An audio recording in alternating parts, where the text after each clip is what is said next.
Hey guys, how's it going? My name's TechnoTuner, and today I'm bringing to you one of the decks that I play on Master Duel just for fun with some friends. This deck is my pure PsyFrame deck. It is a lot of fun for me. I won't say for my opponent. This deck has the reputation of basically, if you play this deck, you will become the most hated person at the shop, location, wherever. This deck is nothing but hand traps essentially, outside of 4 cards per monsters anyways.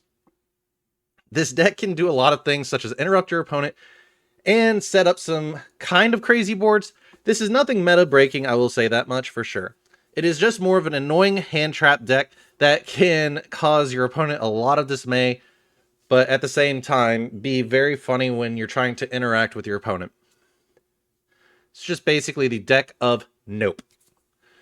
So, let's go ahead and hop right on in, and I'll show you the cards I'm running in my main deck and my extra.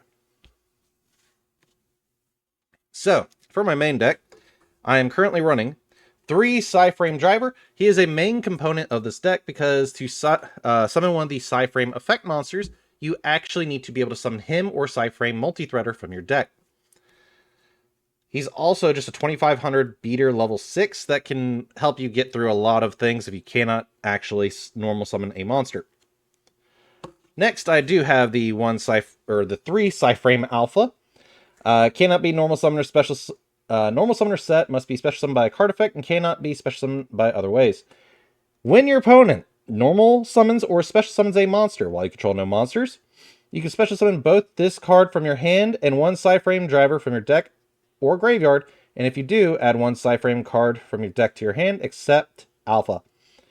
During the end phase, you can banish the face-up monster special summoned by this effect. Which is kind of funny because PsyFrame Alpha, if they normal or special summon and you don't have really any way to interact with your opponent, this lets you search up either Delta, Beta, Alpha, or Gamma, or Epsilon, just so you can further go when these monsters leave the board, or if you have the link to PsyFrame, it lets you summon further. Next, I do play the 3 PsyFrame Delta. This is basically when your opponent activates a spell card while you control no monsters, you can special summon this and 1 PsyFrame Driver from your hand, deck, or graveyard, and if you do, negate the activation and destroy that spell. During the end phase, banish the face-up monsters special summoned by this effect. Once again, it is just a funny tech card that I like to run, as this entire deck is just nothing but funny tech cards. Next, I do play the 3 PsyFrame Gear Beta. When an opponent's monster declares an attack while you control no monsters, you can special summon both this card from your hand and 1 PsyFrame Driver from your hand, deck, or graveyard, and if you do, destroy the attacking monster, then end the battle phase.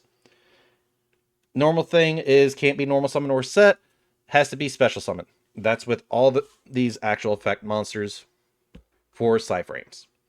They do banish themselves and the PsyFrame Driver at the end phase if they are on the board. Next, I do play the 2 PsyFrame Epsilon. This is during the player's turn when your opponent activates a trap card while you control no monsters. You can special summon both this card from your hand and 1 PsyFrame Driver from your hand, deck, or graveyard, and negate the activation. If you do, destroy that card, and during the end phase, banish the face-up monster special summoned by this effect.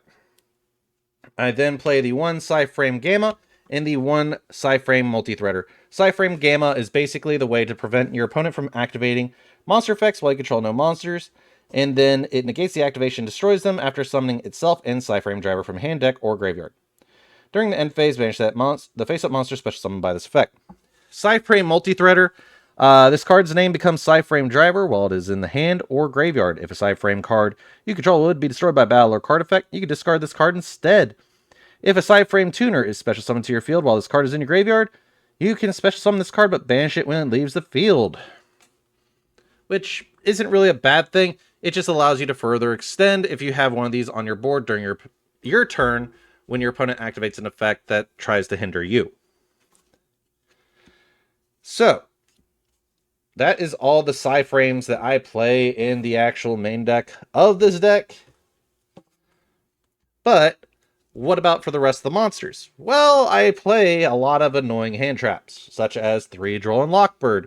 I play 3 Ash Blossom. I play 2 Ghost Ogre and 2 Nibiru. Just basic ways to interrupt the board and allow my opponent not to really have effects either. Since I'm not going to be really establishing much with monsters on my board, given the PsyFrame monsters, and I need to have no monsters on my board to do that, I need ways to really interact. This is where these cards come in handy and help me get through, preventing my opponent from adding further cards, activating cards I don't want, or adding cards or summoning over 5 times.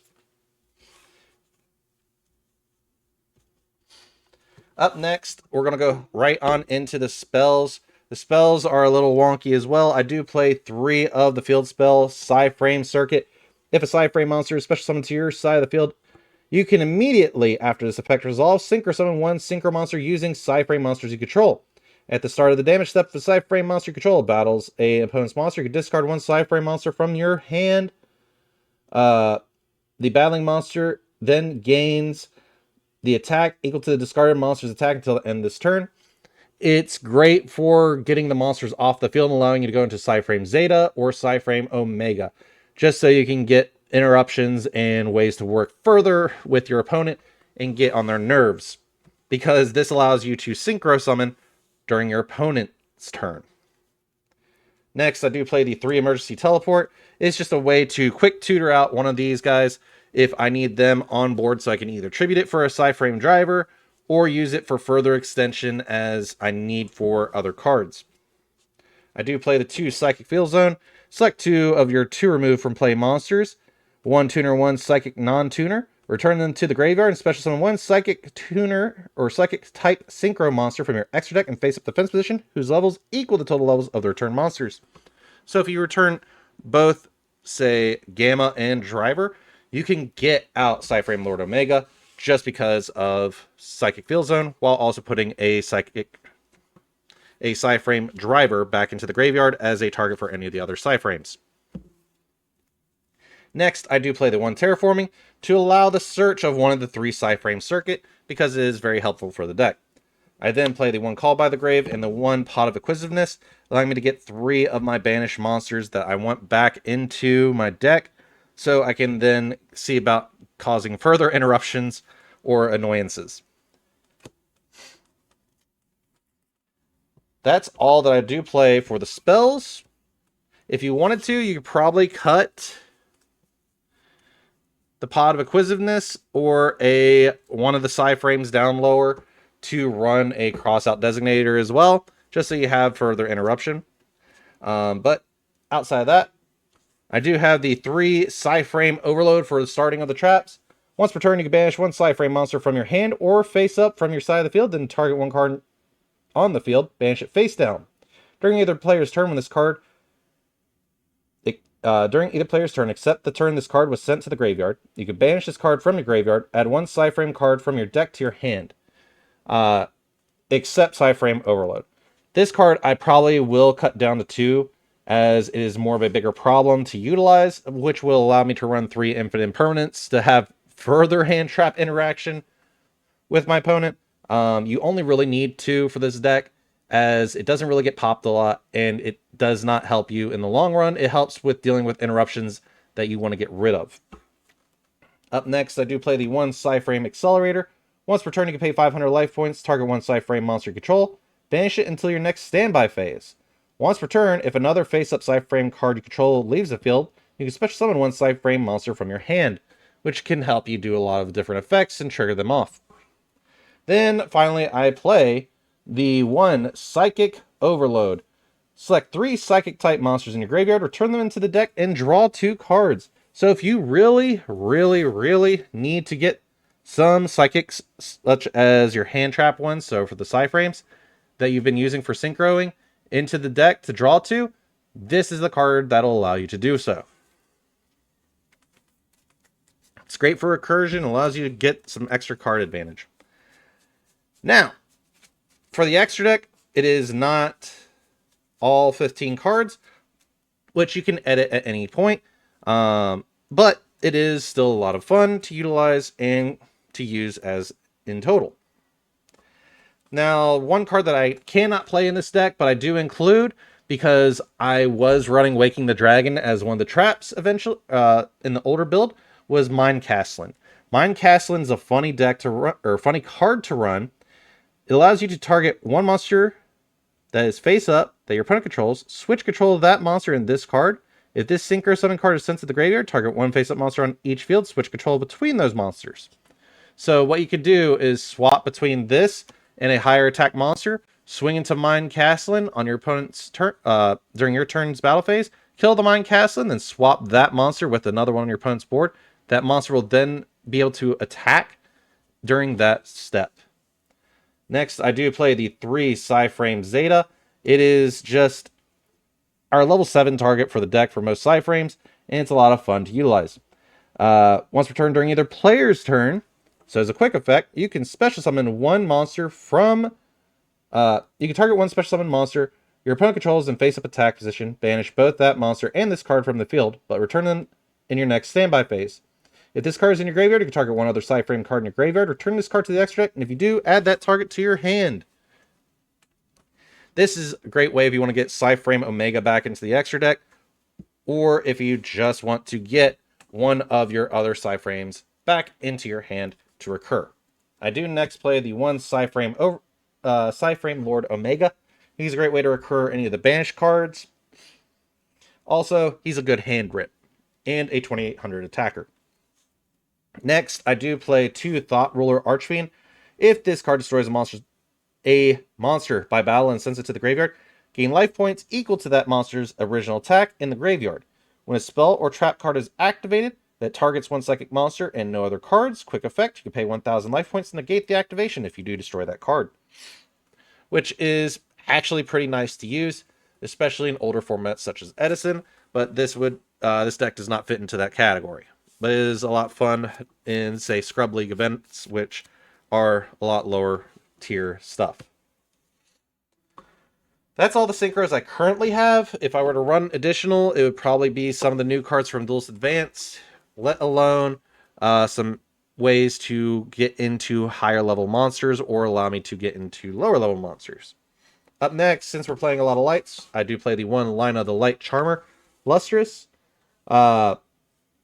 This is just a great generic link 2 that you can utilize. You can target 1 light monster in your opponent's graveyard, special summon it to a zone this card points to. If this link summon card is destroyed by battle or is destroyed by an opponent's card effect, when it's in the monster zone, you can add 1 light monster with 1500 or less defense from your deck to your hand.